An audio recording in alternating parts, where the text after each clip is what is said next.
c'est quoi être spirituel. Oh my God. Le gars, Ouais. vous vous rappelez l'autre fois, vous m'avez cassé les oreilles avec votre affaire de la spiritualité et tout. Venez suivre. C'est intéressant, ça va nous aider. Je vous jure, venez voir. C'est dangereux. Mais je refuse de vous dire que vous êtes né de nouveau et né d'esprit sans vous apprendre qu'est-ce que c'est que vivre selon Ok. Depuis tout ce temps, je ne savais pas que j'étais un homme charnel. de ne pas marcher avec quelqu'un qui s'est dit frère, mais qui est toujours impudique. Il dit, l'homme charnel est plus dangereux pour un homme spirituel que ne l'est un homme animal. Paul dit ceci, un chrétien à peu près est plus dangereux pour un vrai chrétien qu'un païen. Je répète, selon Paul... Mais que faire pour être un homme spirituel? Les dimanches passés, on a commencé une série donc appelée Spirituel. C'est de cette série qu'on va encore parler aujourd'hui. C'est sur ça qu'on est en train de continuer. Spirituel. Je me rappelle et je nous rappelle à nous tous que l'objectif de cette série, c'est premièrement nous aider tous à embrasser la responsabilité de la croissance personnelle. Si on doit grandir seul. Et c'est une responsabilité. C'est aussi agir pour un mécanisme personnel de développement de valeurs chrétiennes. Si tu veux développer les valeurs chrétiennes, il faut établir un mécanisme pour ça. C'est aussi apprendre la nécessité de vivre une vie conduite par le Saint-Esprit. Être conduit par le Saint-Esprit n'est pas un choix, c'est une obligation. Et en fin de compte, découvrir comment grandir spirituellement.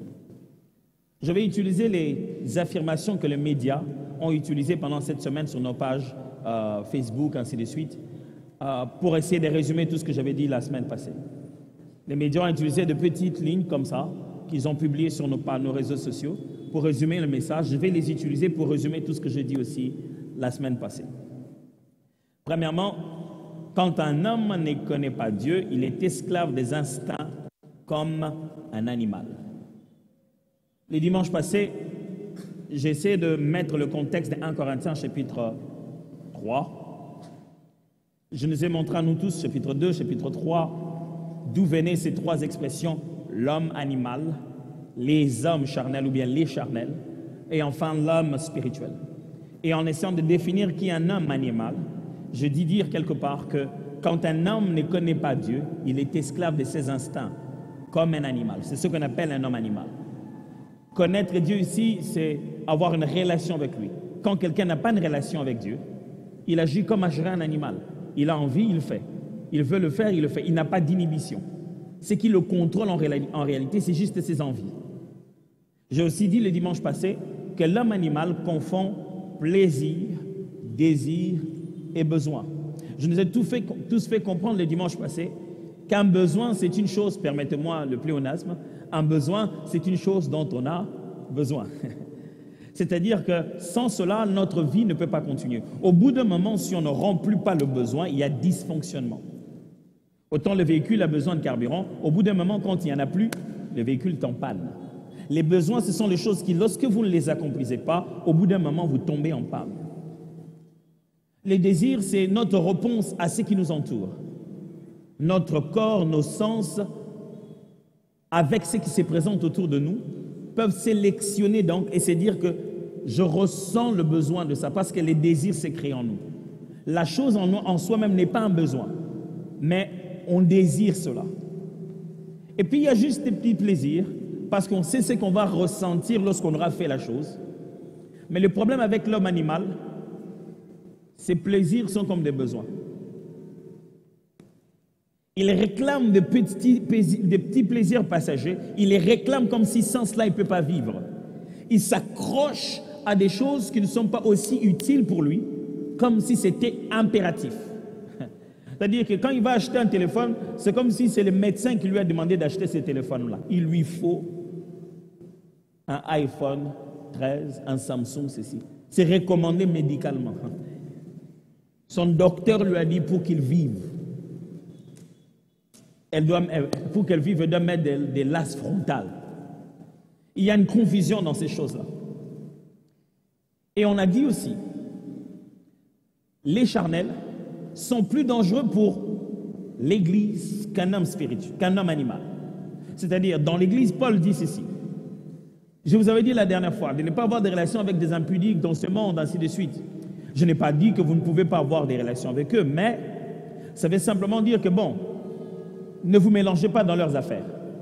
Mais il dit, ce que je vous demande maintenant, c'est que vous puissiez même pas avoir des relations avec des gens qui se disent frères, mais qui continuent à vivre comme le monde. C'est ça ce que j'essaie de dire ici. C'est-à-dire, Paul dit, quand quelqu'un vous dit qu'il est frère, enfant de Dieu, mais il vit comme s'il était dans le monde, il est plus dangereux pour vous qui êtes enfant de Dieu. Ça signifie quoi? Savoir que quelqu'un n'est pas chrétien, nous connaissons déjà nos positions. Mais savoir que quelqu'un s'est dit chrétien, donc je sous-entends qu'il est comme moi. Et puis c'est lui qui me dit, ah non, lui sous-moutin, moi je te prie à mais tout ça là en haut. Lui qui s'est dit être comme moi, me dit qu'il continue à faire des choses que les gens du monde font. Qui a tendance à me changer? Le païen que je connais être païen, ou bien les frères que je pense être frères, mais qui fait des choses qu'on ne devrait pas faire? Qui a tendance à me changer? C'est ce que ça signifie. Ça signifie que Paul démontre que quand vous vivez avec les charnels, ils sont plus dangereux parce qu'ils vont vous facilement... Vous savez qu'est-ce que fait l'homme charnel? L'homme charnel donne l'impression à l'homme spirituel que lui, l'homme charnel, est un chrétien plus évolué. Non, il y a des choses quand vous comprenez dans les choses de Dieu. Qu'est-ce que je dois comprendre dans les choses de Dieu pour comprendre quel est le mystère que je n'ai pas saisi dans les choses de Dieu? Pour comprendre que tu dois vivre la vie de prière toi-même. Et tu ne dois pas passer toute ta vie devant la télé. Quel est le mystère que je n'ai pas compris? Le charnel ne veut pas pécher seul. Quand il entre dans une vie de péché, dans une faiblesse, il veut que ça devienne la norme. Et quand il regarde le spirituel, lui dit, c'est toi qui ne le comprends pas. En réalité, c'est comme ça qu'il veut vivre. Il veut le drainer à vivre la même chose que lui. C'est pourquoi il est plus dangereux. J'ai aussi dit, une église remplie des charnels tolère n'importe quoi. C'est ce que Paul dit. Paul dit dans 1 Corinthiens 5, il dit, il y a au milieu de vous un tel degré d'impudicité au point qu'un d'entre vous sort avec la femme de son père. C'est-à-dire, le père a une femme et l'enfant, et l'enfant sort avec la même femme. Alors, qu'est-ce qui se passe? Il se passe que on se dit, mais c'est quoi ça? C'est quel genre de vie ça? Le frère, son père et la femme, tout le monde là vient dans la même église. Ils vivent comme tous les autres chrétiens. Paul dit, attendez, est-ce que et les Corinthiens sont à l'aise, hein? Ils tolèrent des bêtises comme ça. Ils disent, mais c'est quoi? Vous êtes devenus charnels à un point où vous tolérez n'importe quoi. Quand une église est remplie de gens qui nous voient comme ça, les péchés ont changé de limites. Les bornes des péchés ont évolué. Mais aujourd'hui, pour commencer, je voulais avec vous faire un exercice auquel je me suis attardé au premier culte. Un exercice assez complexe, mais j'espère pouvoir réussir encore en ce second culte. Je vous assure que ça va être intéressant, ok? Dis aux voisins, l'église, ça va être intéressant. La prédication, ça va être vraiment intéressant maintenant. Il en pense quoi? Vous prédisez déjà que la prédication va être intéressante. N'êtes-vous pas charnel?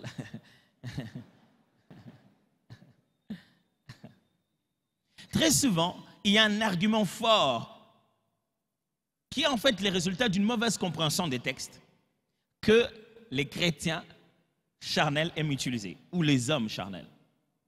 Ils disent toujours, moi, je ne suis qu'un homme, nous ne sommes que des êtres humains. La Bible elle-même dit que les biens que je veux faire, je ne le fais pas. Les mal que je ne veux pas faire, c'est ce que je fais. La Bible elle-même dit, qui me délivrera de ce corps de péché? Ok, on va lire ça. Et on va voir qu'est-ce que la Bible dit vraiment et qu'est-ce que Paul dit vraiment. Parce que les charnels, il est spécialiste en matière d'utiliser la Bible pour justifier son état et ramener l'homme spirituel à l'état qu'il était.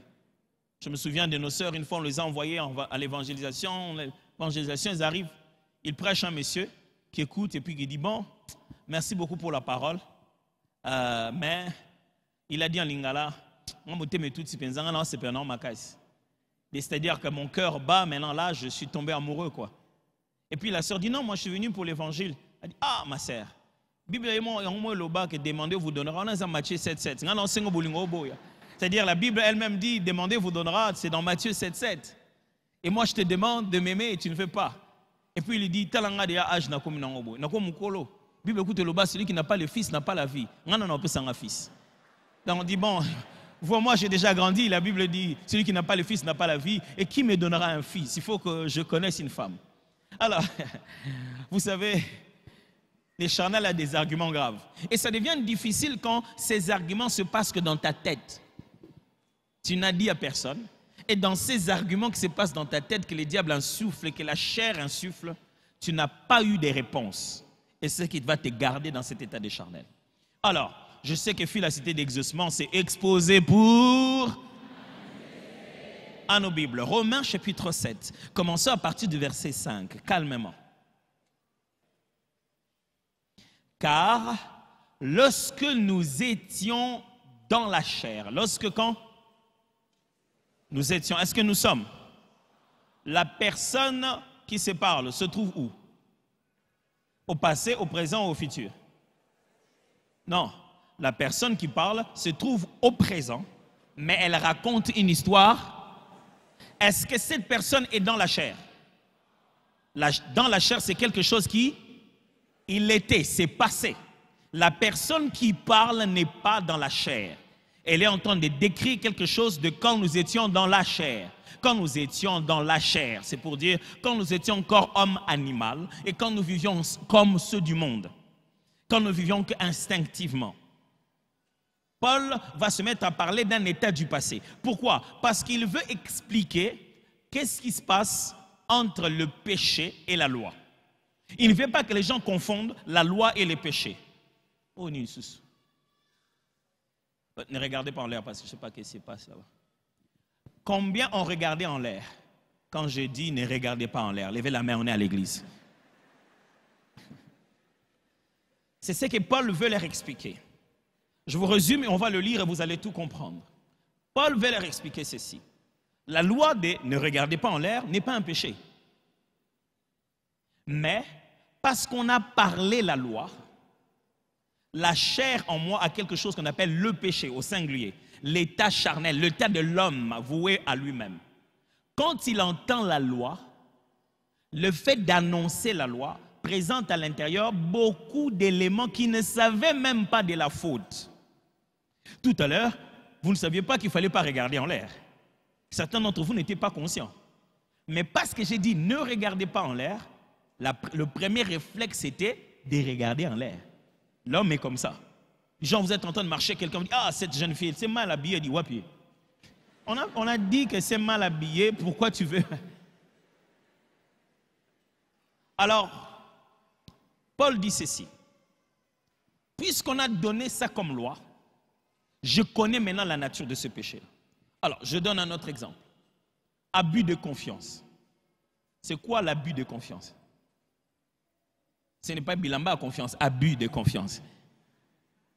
C'est une...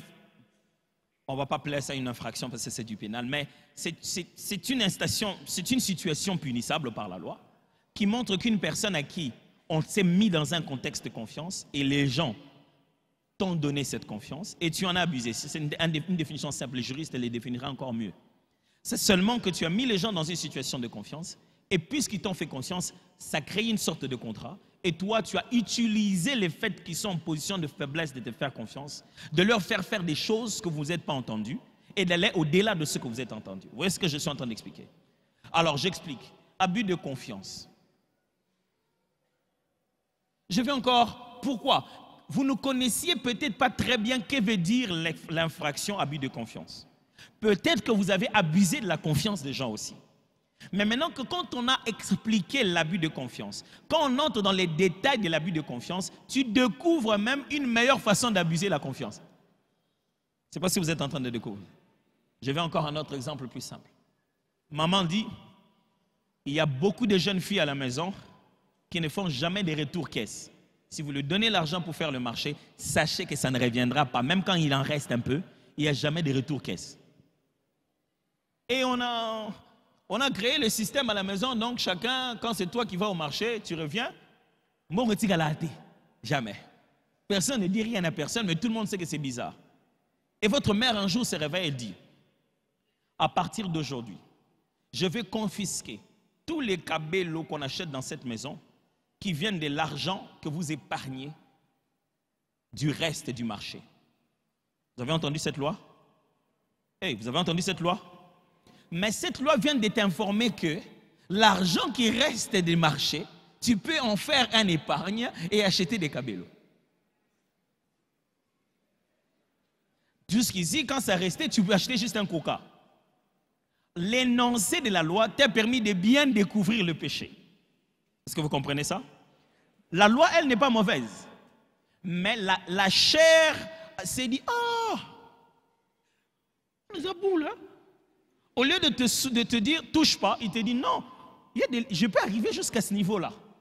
Alors Paul dit, le péché en nous, quand il entend qu'il y a une loi punissable, le péché s'est dit, voilà, je sais ce qu'il faut faire pour lui faire souffrir.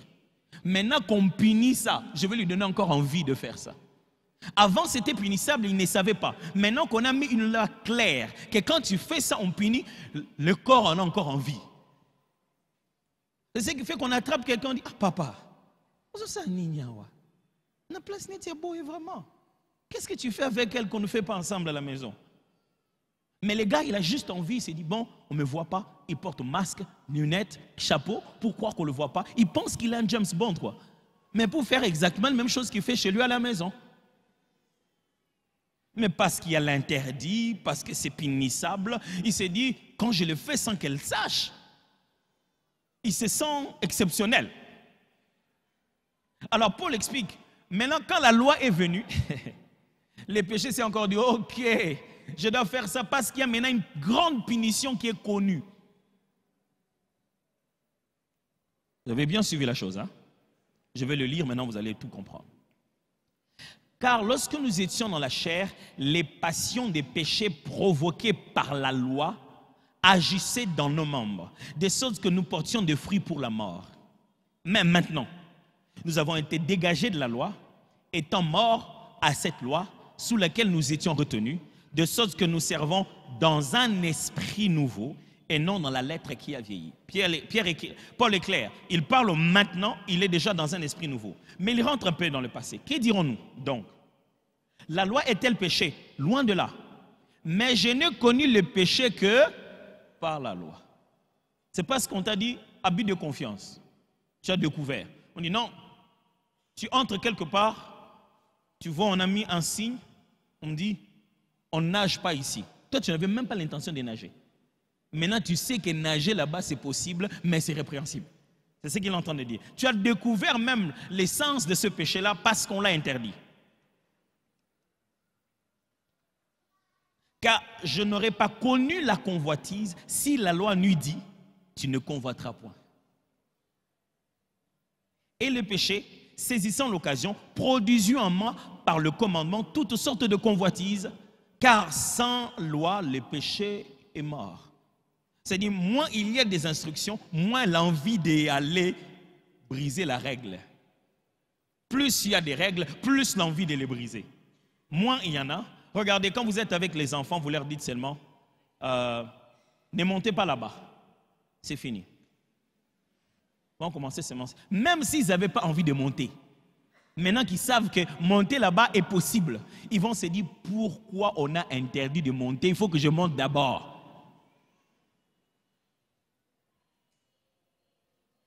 Pour moi, étant autrefois, étant quand? Paul qui parle, ce n'est pas ce qu'il est, c'est ce qu'il était autrefois. Sans loi, je vivais, mais quand le commandement vint, le péché reprit vie et moi je mourus. Ainsi, les commandements qui conduisent à la vie se trouva pour moi conduire à la mort. Maintenant qu'on a dit, ne monte pas, le commandement est là pour me protéger, pour ne pas monter. C'est devenu maintenant mon sujet par lequel on va me punir. Vous comprenez ça? Maintenant, il n'y avait pas de punition. Maintenant qu'on a dit ne monte pas, On a dit ne monte pas pour me protéger. Mais c'est devenu l'occasion par laquelle on me frappera. Parce que j'ai envie maintenant de monter. Vous êtes toujours là? Je vous ai perdu? Non, je suis quand même à filasté d'exaucement. Allez. Je ne peux pas vous perdre comme ça aussi facilement. Ainsi, le commandement qui conduit à la vie se trouve pour moi conduire à la mort. Car le péché, saisissant l'occasion, m'est séduit par le commandement et par lui me fit mourir. La loi donc est sainte. Et le commandement est saint, juste et bon. Ce qui est bon a-t-il donc été pour moi une cause de mort? Loin de là. Mais c'est les péchés, afin qu'il se manifestât comme péché en me donnant la mort par ce qui est bon. Et que par le commandement, il devient condamnable au plus haut niveau, au plus haut point. Nous savons en effet que la loi est spirituelle, mais moi, je suis charnel, vendu au péché. Paul fait un exercice de présent historique. Il raconte. Il dit ceci. Nous savons que la loi spirituelle vient de Dieu, mais moi, je suis charnel, vendu au péché. Il n'est pas en train de parler du Paul de maintenant. Il est en train de parler du Paul de la loi. Il raconte l'histoire, mais en conjuguant le temps au présent. Je vous raconte une histoire. Un jour, vous savez, nous, on faisait des acrobaties. On appelle ça des chutes seulement. On avait une mauvaise habitude d'essayer de faire des chutes, des acrobaties. Et on allait dans ce qu'on appelait des temples des chuteurs. On mettait un pneu, on mettait un peu de sable à un niveau. Tous ceux qui sont ici disent, non, j'allais vous faire dire amen, sinon votre femme ne connaissait pas ce passé-là, risque de connaître. Et on venait en courant et vous montez une fois. Deuxième fois, il arrivait 2 fois que vous finissez par la deuxième fois. Vous calez. Et on avait l'habitude, quand tu cales comme ça, je ne sais pas pourquoi, les meilleurs exercices médicaux qu'on faisait faire, c'était leur faire dire « Loba lipa ». Ceux qui connaissent ça, vous êtes là quand même, non? Ouais. Ils connaissent très bien, on est là. Comment ça se passe? C'est-à-dire, j'arrive, je vois déjà le pneu, je cours. Est-ce que je suis en train de courir? Hey, est-ce que je cours maintenant? Je cours où? Dans l'histoire. Mais je conjugue courir comment? C'est fantastique. Paul est en train de dire, je suis condamné au péché. Il n'est pas en train de parler de son état présent. Il continue toujours à raconter son histoire de l'époque de la loi. Ça va? Continuez toujours à me suivre. Il dit, car je ne sais pas ce que je fais. Ce n'est pas qu'au moment où il parle, il ne sait pas ce qu'il fait. C'est le Paul de cette époque-là. Je ne fais point ce que je veux. Ce que je fais, et je fais ce que je hais. Or, si je fais ce que je ne veux pas, je reconnais par là, que la loi est bonne.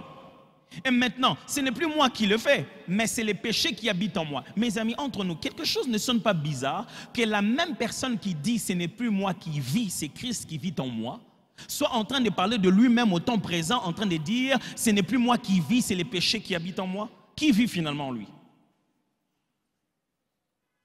Ici, il n'est pas dans son présent. Et il dit, ce qui est bon, je le sais, n'habite pas en moi. C'est-à-dire dans ma chair. Vous allez commencer à comprendre? Or, il avait déjà dit les débuts, qu'il est maintenant dans l'esprit nouveau, pas dans la chair. Il parle de lui du côté charnel. Il dit, ce qui est bien n'habite pas dans la chair. Continuez à suivre. C'est-à-dire dans ma chair. J'ai la volonté, mais non le pouvoir de les faire. Car je ne fais pas les biens que je veux, et je fais le mal que je ne veux pas. Et si je fais ce que je ne veux pas, ce n'est plus moi qui le fais, c'est le péché qui habite en moi. Je trouve donc en moi cette loi. Quand je veux faire le bien, le mal est attaché à moi. Car je prends plaisir à la loi de Dieu, selon l'homme intérieur, mais je vois dans mes membres une autre loi qui lutte contre la loi de mon entendement et qui me rend captif de la loi du péché, captif de la loi du qui est dans mes membres. Et il pleure, misérable que je suis. Qui me délivrera du corps de cette mort? Corps de quoi? Et c'est là que le charnel va s'asseoir. Il dit, Paul lui-même dit, misérable que je suis. Mes amis, il fallait attendre 1555 pour qu'on commence pour la première fois à diviser la Bible en chapitres. Il fallait attendre 1898 pour commencer à la diviser en versets. C'est un long travail. La Bible n'a pas été écrite en versets. Quand vous êtes là-bas, vous avez l'impression que vous avez terminé le chapitre 7. Vous devez maintenant entrer en chapitre 8. Il n'y en a pas, ça n'existe pas quand ils sont en train d'écrire. C'est une continuité. Et là, quand vous êtes arrivé là-bas, vous vous dites, le chapitre 7 est fini. C'est faux. Il dit, grâce soit rendue à Dieu par Jésus-Christ notre Seigneur. Écoutez, ainsi donc, moi-même je suis par entendement esclave de la loi de Dieu et je suis par la chair esclave de la loi du péché. Le verset, chapitre 7 fini. Alors vous dites à tout le monde, mes amis, Paul lui-même dit, misérable que je suis. On n'est que des pécheurs. L'homme charnel est spécialiste en matière d'affirmer sa nature pécheresse. Non, vous croyez que vous êtes les saints, vos pasteurs là même, et même les pasteurs, vous pensez que ce sont des saints? Mes amis, quand vous venez ici, moi je vous dis que je suis Santo Thomas. Est-ce que je vous dis que je suis Santo Thomas? La seule chose qui me rend saint, c'est parce que je crois en celui qui sanctifie. Si toi, tu n'as pas de salaire et tu n'as pas d'argent, quelqu'un a pris dans son compte, il a mis dans le tien et tu es devenu millionnaire. Est-ce que tu es devenu millionnaire par la sueur de ton front ou parce que quelqu'un a pris ces millions qu'il t'a donnés? C'est-à-dire, je ne suis pas saint parce que moi, j'ai accompli la sainteté. Je crus en celui qui est saint et il a imputé. Ce qu'on dit imputer à justice, c'est un exercice bancaire. C'est un exercice bancaire des transferts de fonds. C'est ça le mot qu'il y a là-bas. C'est-à-dire qu'on a pris le compte, quelqu'un qui a pris dans son compte, il a déposé dans mon compte. Je suis devenu millionnaire du jour au lendemain. Quand il prend ces millions, il dépose dans mon compte, je deviens million. Pas par effort, je deviens millionnaire. Quand il prend sa sainteté, il dépose sur mon compte, je deviens saint. Pas parce que je le suis devenu par mes efforts, il m'a rendu ainsi. Et ce n'est pas une histoire des pasteurs, c'est une histoire de quiconque croit en Jésus. Maintenant, le verset qui suit nous fait entrer déjà dans le chapitre 8. Mais écoutez comment il commence. On y va. Il n'y a donc maintenant aucune condamnation pour ceux qui sont en Jésus-Christ. Il y a donc, on est à quel moment maintenant? On est à nous étions. Il utilise donc c'est la formule de conclusion. Il veut dire, dans tout ce que je suis en train de dire, je suis en train maintenant de conclure mon idée. En fin de compte, dans tout ce que je vous ai expliqué, maintenant, il n'y a donc aucune condamnation pour ceux qui sont en Christ. Vous voyez, les charnels utilisent ces versets que pour parler de combat spirituel. Les liens de famille. Bible, il n'y a donc aucune condamnation. Ces versets ne parlent pas des liens de famille. Ça ne parle pas des lois familiaux. Ça parle de la loi du péché. Ok? Ce n'est pas moi qui invente ça. Le verset qui suit.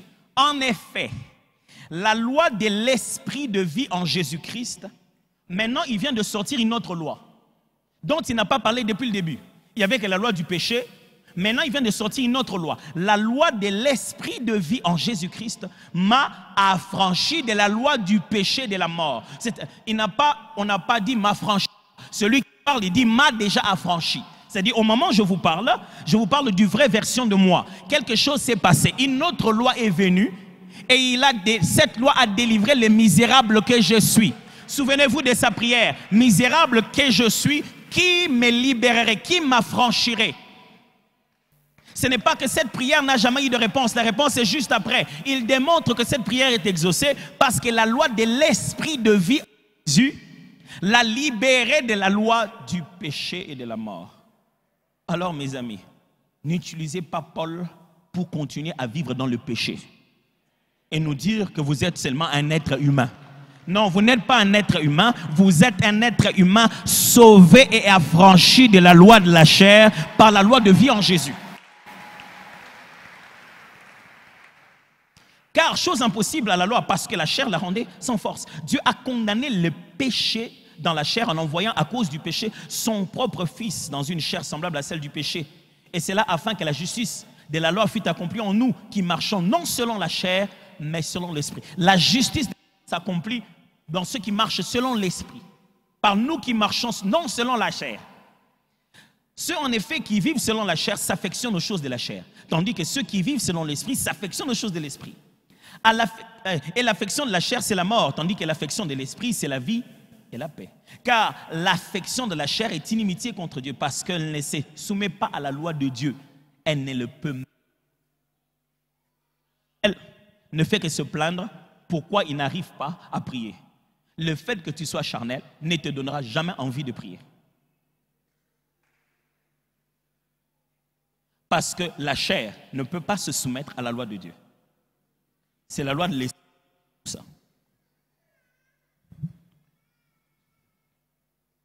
Or, ceux qui vivent selon la chair ne sauraient plaire à Dieu.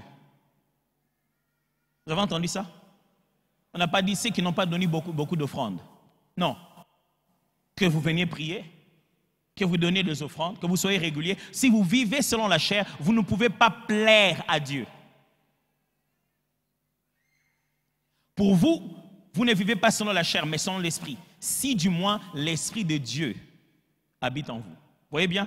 Il dit, vous ne vivez plus selon la chair, mais selon l'esprit, mais petit e. Et puis il dit, si, ou du moins l'esprit, grand e. Il dit, vous ne vivez plus d'après les instincts, mais vous vivez d'après les dépôts qui entrent dans votre esprit.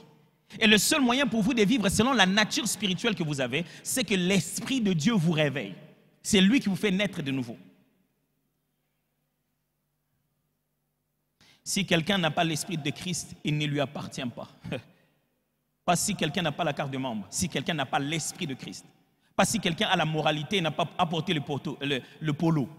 Pas si quelqu'un se comporte l'esprit de Christ. Si pas à Christ. Et si Christ est en vous, le corps est vrai. Le corps, il est vrai, est mort à cause du péché, mais l'esprit est vie à cause de la justice.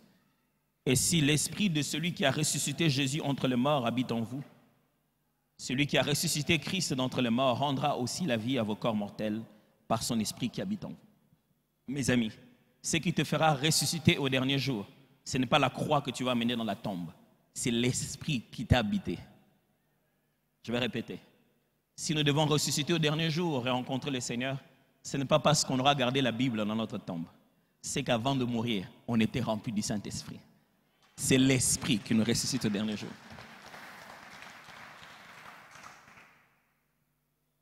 C'est clair maintenant. On n'a plus à se cacher derrière ça. Mais qui est-ce qu'un spirituel? Aujourd'hui, avant de nous séparer dans les 10 minutes qui suivent, je voudrais que vous rentrez avec quelques éléments qui vous permettent de commencer à regarder en direction du spirituel. Si nous avons défini le charnel et nous avons défini l'homme animal, c'est qui les spirituels? Les spirituels, c'est en fait le profil du vrai chrétien qui est reconnu par sa maturité. Un vrai chrétien sans être spirituel. C'est son fort caractère face aux réalités quotidiennes de l'être humain. C'est-à-dire que les choses qui arrivent à tout le monde, quand ça lui arrive à lui, il réagit différemment. Il est différent. Il vit pour plaire à Dieu et il n'a pas d'attachement avec les choses de la chair, les choses de ce monde. Ce n'est pas qu'il ne les utilise pas. Paul dit, même quand vous êtes mariés, soyez mariés comme si vous ne l'êtes pas. Même quand vous avez de l'argent, possédez comme si vous ne possédez pas. Ça signifie, ne vous attachez pas aux acquis du monde et de la chair. Parce que tout ça va passer. Je vous résume comme j'ai résumé avec tous les restes des hommes. Homme spirituel.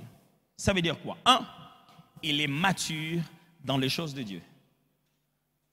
C'est-à-dire qu'il a grandi. Si vous voulez bien comprendre la tension qui existe entre homme charnel et homme spirituel, il faut aussi vous rendre dans Galates chapitre 5. Et je parlerai de ça le dimanche prochain. Parce que là-bas, il ne parle pas Paul toujours, mais il ne parle pas homme charnel et homme spirituel. Il utilise deux termes. Il utilise vivre, marcher selon la chair et vivre selon l'esprit. Juste les synonymes de charnel et spirituel. Marcher selon la chair, vivre selon l'esprit ou marcher selon l'esprit spirituel. On va en parler mieux la semaine prochaine. Un homme spirituel, il possède les discernements du langage spirituel. Les choses, souvenez-vous, je vous ai lu le dimanche passé, il dit, nous de ces choses du royaume de Dieu avec un langage spirituel, pour les choses spirituelles. 3, il ne s'attache pas aux choses du monde. Il les a, mais il n'en est pas devenu esclave. 4, il est un homme de valeurs et de caractère. C'est ça un homme spirituel. 5, il est sélectif autant dans ses fréquentations externes qu'internes de l'Église. C'est ce que Paul leur dit. Je ne veux pas que vous soyez avec des gens qui se disent frères, mais ils ne le sont pas. Sélectionnez avec un homme spirituel, sélectionne. Que ce soit à l'Église ou à l'extérieur de l'Église. Et enfin 6, il vit pour être un canal de bénédiction pour les autres. Il ne vit pas pour lui, il vit pour que Dieu l'utilise aussi en faveur des autres. Avant de vous donner ces 2 éléments alors pour aujourd'hui seulement, rapidement, lisons ensemble Hébreux, chapitre 5, versets 12 à 14. Hébreux, chapitre 5, versets 12 à 14. Vous, en effet, depuis longtemps, vous devriez être des maîtres. Vous avez encore besoin qu'on vous enseigne les premiers rudiments des oracles de Dieu. Vous en êtes devenus à avoir besoin de lait et non d'une nourriture solide. Or, quiconque en est au lait n'a pas l'expérience de la parole de justice, car il est un enfant. Mais la nourriture solide est pour les hommes faits, pour ceux dont le jugement est exercé par l'usage à discerner ce qui est bien et ce qui est mal. C'est ça un homme spirituel, un homme mature. Il a l'expérience de la parole de justice et le jugement est exercé par l'usage à discerner ce qui est bien et mal. Pasteur, c'est quoi un spirituel? Maintenant que j'ai passé tous mes 2 dimanches ici à donner toutes sortes de bases, on va maintenant prendre la méthode des punchlines seulement, des résumés et on avance. Et je vais initier ça ici dans les 6 minutes qui me restent. 1. Être spirituel, ce n'est pas sentir, c'est devenir. Aide-moi à dire ça aux voisins. Être spirituel, voisin, pas toi-même, et voisine aussi, être spirituel, ce n'est pas sentir, c'est devenir. Être spirituel, ce n'est pas une expérience émotionnelle, c'est une transformation caractérielle. Celui qui est spirituel, on ne le reconnaît pas par ce qu'il a senti. On le reconnaît par qui il est devenu même en secret. Il est tellement devenu au fond de lui que même si vous fermez la chambre, vous le laissez seul. Ce qu'il faisait avant, il ne peut plus le faire parce qu'il est devenu une autre personne. C'est comme ça que vous saurez qu'il est spirituel. Oh, on nous a vendu une très mauvaise spiritualité au Congo. La spiritualité selon laquelle le plus spirituel, c'est celui qui a plus de sensations. Le Seigneur, j'ai senti que... Il a senti aujourd'hui une chose, demain il a senti une autre. L'autre...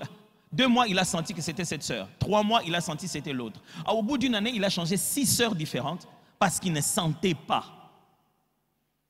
Et pendant une année, les 6 sœurs-là, chacune d'entre elles payait ses minervales. Moi, je sens ce qu'il veut.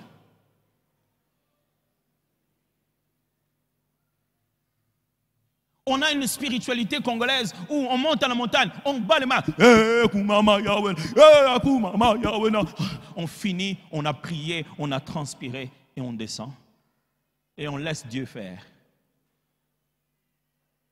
Et après avoir parlé en langue pendant longtemps, on reste impoli, impudique, sans valeur. On vient derrière pour inventer une autre prophétie et bouffer de l'argent aux autres amis. Être spirituel, mon frère, ce n'est pas sentir, c'est devenir. C'est la transformation au niveau de ton caractère. La spiritualité demande d'avoir développé un caractère personnel et non des expériences émotionnelles temporaires. Oh, ce pays, on a trop senti. Ces pays, on a trop senti. Nos églises, on a trop senti. Oh, je sens la présence de Dieu. Laisse les autres sentir la présence de Dieu par ton intégrité. Laisse les autres sentir la présence de Dieu par ton sens de la vérité. Tu n'es pas spirituel parce qu'on a senti que quand tu es arrivé, tu as prié beaucoup. Non, tu es spirituel parce que tout le monde est venu en mission. On connaît les gens des personnes qui frappent à ta chambre quand tu es en mission. Ça, c'est un homme spirituel. C'est celui qui est capable de dire non à l'argent qu'on lui donne en secret quand personne ne le voit. Ça, c'est un homme spirituel. J'en ai marre de cette spiritualité qui est un ensemble de sensations qui ne sont jamais vécues. Dieu n'est pas une sensation, Dieu est réel. Quand on définit Dieu, on le définit par un caractère. Il est amour, il est bon, on ne le définit pas par des sensations. Quand tu rencontres Dieu, l'empreinte de sa personne, c'est le caractère de l'authenticité que tu es censé avoir dedans. Tu veux monter en esprit, monte en caractère.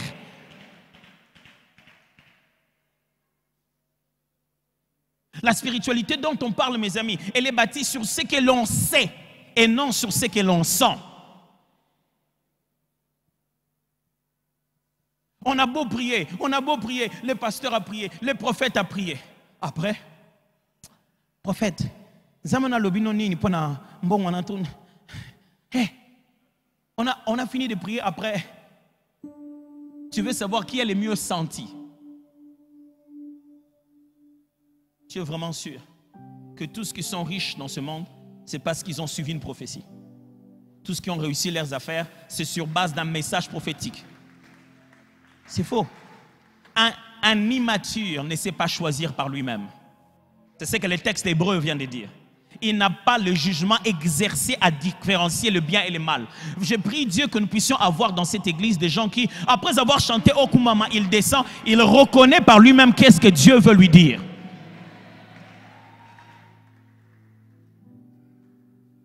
Il n'a pas besoin d'appeler quelqu'un, il reconnaît par lui-même qu'est-ce que Dieu veut lui dire. Mes amis, comment voudrez-vous que dans un parti politique, on cherche des partisans? Et que dans un match de football, on cherche des supporters? Et que dans une armée, on forme des militaires? À l'église, vous voulez qu'on forme qui? On doit former ceux qui sont nés de nouveau et nés d'esprit, capables de vivre leur spiritualité par eux-mêmes. C'est ça être spirituel, c'est être indépendant, indépendant des hommes, dépendant de l'Esprit de Dieu. Et ça, ce n'est pas parce que tu vas sentir, mais c'est parce que tu as lu et tu sais que c'est comme ça. Comment est-ce possible que quand il y a la lumière, tu sens que Dieu est là? Quand on éteint, il fait noir, tu sens que le diable est là. C'est comme ça que toi tu vis. Même quand je marche dans la vallée de l'ombre de la mort, je sais, je n'ai pas besoin de sentir, je sais qu'il est là avec moi. Celui qui vit par ces sensations n'est qu'encore un enfant. Parce qu'un adulte sait que quelquefois ce qu'on ressent nous trompe.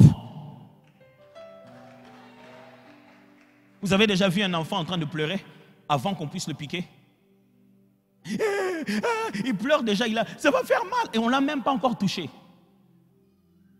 Mais un adulte, il sait. Ça fera mal que quand ça va toucher. Je ne peux pas imaginer le mal que ça va faire.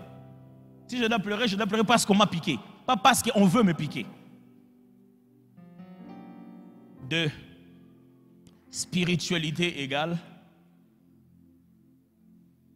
Spiritualité égale. Foi. Virgule. Changement. Changement de caractère. Virgule. Engagement pratique. Virgule. Expérience personnelle.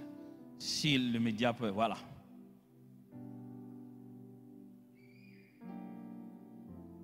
On nous a donné malheureusement pendant un long moment une mauvaise formule de la spiritualité. On nous a fait croire que spiritualité veut dire expérience émotionnelle, sensationnelle, psychique. C'est tout. Non. La spiritualité, être spirituel bibliquement, commence d'abord par la foi. Il faut croire que le visible vient de l'invisible et que nous sommes dans une action qui ne se touche pas, qui ne se fait pas, mais qui a de l'impact. La foi est la base de toute spiritualité. Tu ne peux pas exercer de la spiritualité sans y croire. Tu ne peux pas être spirituel en appelant ça prière nabino. Tu ne peux pas te croire être spirituel en disant bon, allons quand même chez ma femme, on va voir dans leur église qu'est-ce que ça donne. Non, la spiritualité commence par le fait que toi-même tu crois qu'il existe et qu'il est le rémunérateur de ceux qui le cherchent. À cela s'ajoute un caractère, un changement de caractère. Tu veux voir quelqu'un de spirituel, il n'est plus comme avant. La vraie spiritualité, après qu'on ait cru, on doit être transformé sur base de ce que l'on croit. Regardez quelqu'un, quand il se croit être un musicien, il commence à marcher comme ça.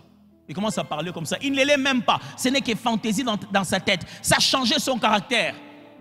Il est même capable de dire, moi j'ai déjà vu, je me souviens quand j'étais encore à l'université de Kinshasa en droit, avec mes collègues, dès qu'on finissait la première classe, on s'appelait tous des maîtres. Dès G1, on s'appelait déjà des maîtres. Maître un tel. Quand on descendait les marches de l'amphithéâtre Léon de Saint-Moulin, on se prenait déjà pour des avocats. Quand on sortait d'un taxibus, un receveur a fait... On parlait au receveur comme si on était des connaisseurs déjà de la loi. Or, on venait de commencer la première année de notre ignorance. On pensait déjà être maître. Comment est-il possible que tu as cru et ça ne t'a pas changé? Ce n'est pas possible. La vraie spiritualité, c'est que les choses auxquelles on croit changent notre caractère.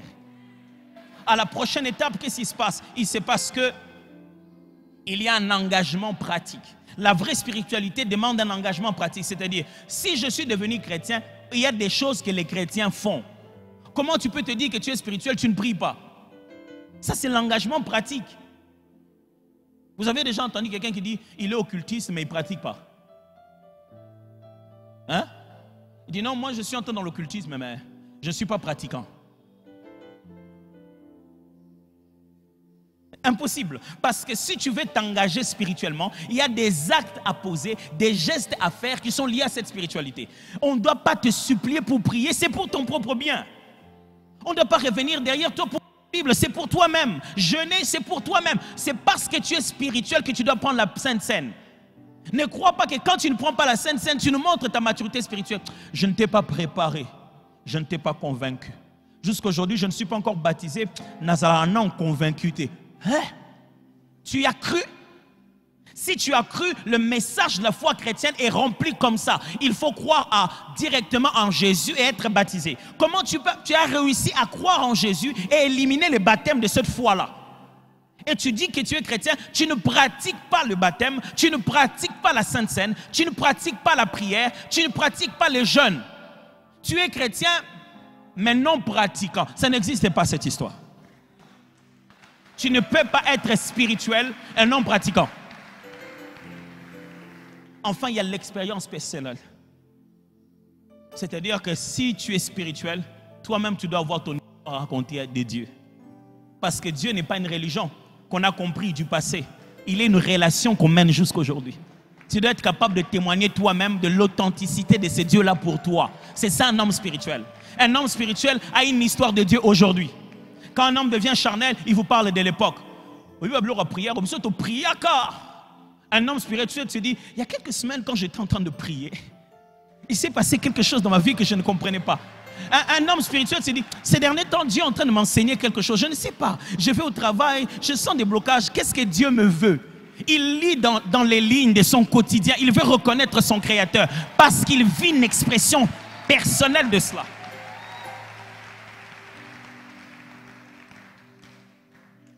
Être spirituel, mes amis, c'est une expérience personnelle, mais qui va de la conviction et qui change le caractère. Mes amis, on se plaint tous les jours. Oh non, je suis venu au travail, ils ont donné des postes à des occultistes. Occultisme, c'est un mouvement politique? Hein? Dites-moi, c'est une université intellectuelle? Ou bien c'est une pratique spirituelle? Comment peux-tu vouloir être occultiste sans être spirituel? Il est obligé de pratiquer la spiritualité. Et toi, tu arrives au bureau, tu as peur. À cause de ça, parce qu'il pratique sa spiritualité. C'est qu'au fond de toi, tu sais que tu n'es pas spirituel. Tu es devenu charnel. Mes amis, pourquoi? Être spirituel, mes amis. Oh, je prie Dieu qu'il nous donne une église remplie de spirituels qui en ont la joie. Il fut un moment dans ce pays spirituel. Être spirituel voulait dire être pauvre, être mal habillé, être mal présenté devant les gens. Non, porte une belle cravate, une belle tenue, monte sur tes talons, mais sois spirituel, intègre, juste dans son langage, véridique dans ce qu'il est en train de faire. C'est ça être spirituel. Quand on est spirituel, on dégage une réalité spirituelle, mes amis. Quand tu arrives quelque part, l'onction de Dieu est avec toi. Les anges de l'Éternel sont avec toi. Oh non, et ils ont fait des choses en esprit. Fais aussi des choses en esprit. Dès que tu entres là, oh, reba, chate, debea. Oh, fais les choses en esprit. Tu peux faire les choses en esprit. Pourquoi tu ne fais pas les choses en esprit?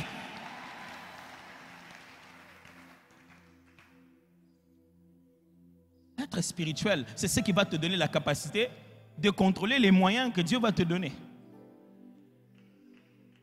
D'avoir toujours un esprit au-dessus de cela, possédant comme ne possédant pas.